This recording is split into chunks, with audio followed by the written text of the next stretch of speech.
Hi everybody. So I found this pattern online where I find most of them, and it's originally from Quiltville, Bonnie Hunter, but her measurements are different than mine. So I like to do everything in 2.5 inch squares and 2.5 inch wide pieces because that's what I have in my stash. So this is all scraps. It looks planned because that's how she had it laid it out. So I'll do this one planned, and I might do one unplanned. I don't know. I just happen to have enough pieces to do this. And the squares are 2.5 inches, and set it up as a 4 patch. And then your coordinating pieces or matching pieces should go diagonally. This white piece here is 2.5 by 4.5. So what I'm going to do is I'm going to sew from the middle out because it's easier for me to do that. So I'm going to sew this part together, and I'm going to sew this together and assemble it all. I don't have it set up so that you could watch me just yet, but I'll try to see if I can't get that to work out. Hang on. Okay, I think we're ready. So I'm going to move this over. I'm going to grab the 4 patch and sew that together first. Get everything set up to sew. I've been cross stitching mostly, so. And I like doing it this way because when I pull it out of the machine, I'm just making the one block today. So here's my unit. It's attached, hanging threads. It's attached with a little couple of stitches there, but when I open it up,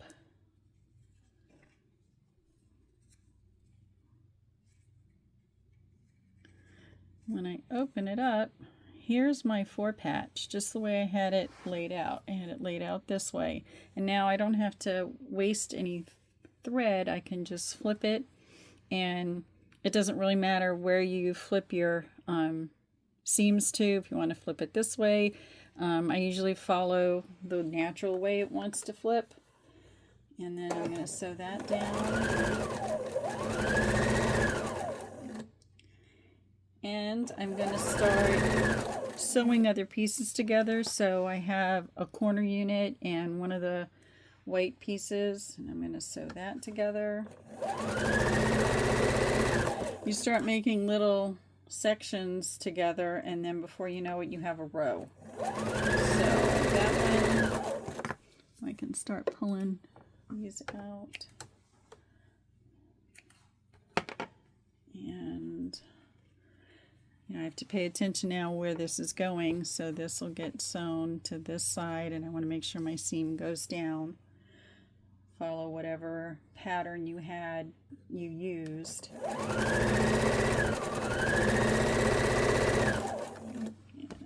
Gets the opposite one here.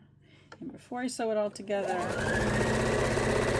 I'll lay it out for you so that you could see the rows going across the way I had it laid out before, so that you can see what I did. It's a quick block. It doesn't take very long to stitch together. I had my 2.5 inch pieces already cut, so I just went grabbing in the drawer to see if I could get pieces that matched. So we have that together, and I'm going to lay that one out, and that one goes that way, and this one goes this way. So let me show you what I've got. So here it is. It's in rows. It didn't take long to stitch that together. And now what I'm going to do is stitch this to this, and then I'll sew this to this. I'm not sure what size it'll finish to approximately. See, this is 4, 5, 6, 7, 8, 8.5 inches. So that's a pretty good size little block, and I got to use all scraps. All of this is scraps. I just had to cut this piece, but I had some 2.5 inch pieces laying over there. Who knows what it's from, but it needs to get in a quilt. So I'm going to sew this part together now. So you can, I get the camera to pay attention. And then again, however you want to do this.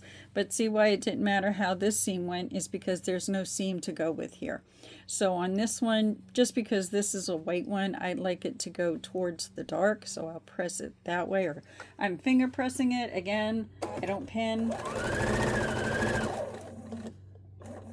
I know that's terrible for the new folks, but I've been doing this just entirely too long to mess around with pins. So I do what they call finger pinning. And this is literally me finger pinning. It's holding it down with my finger. And that's it. Plus I sew really fast, so if I do pins, it slows me down. And I want to make sure that my pieces are going the right way. So you want to make sure that in your diagonal you have it going this way so that your pieces line up. You don't want to flip this and have it go this way. So you want to make sure that that's all on the diagonal. And also this one. Then it just needs to get pressed, and I probably won't do that now. I hate turning the iron on for just one thing, but I will make a bunch of these now that I know how fast it's going to take. The last one I said was 15 minutes. I think this one's going to be done in under 10. And I like that because that means I can have a bunch of stuff laid out ready to go, and all I have to do is sew it together. And I like doing that. And here's my cute little block. How adorable is that? And again, 2.5 inch squares. All of the squares are 2.5 inches. This is 2.5 by 4.5. I'll make a bunch of these up.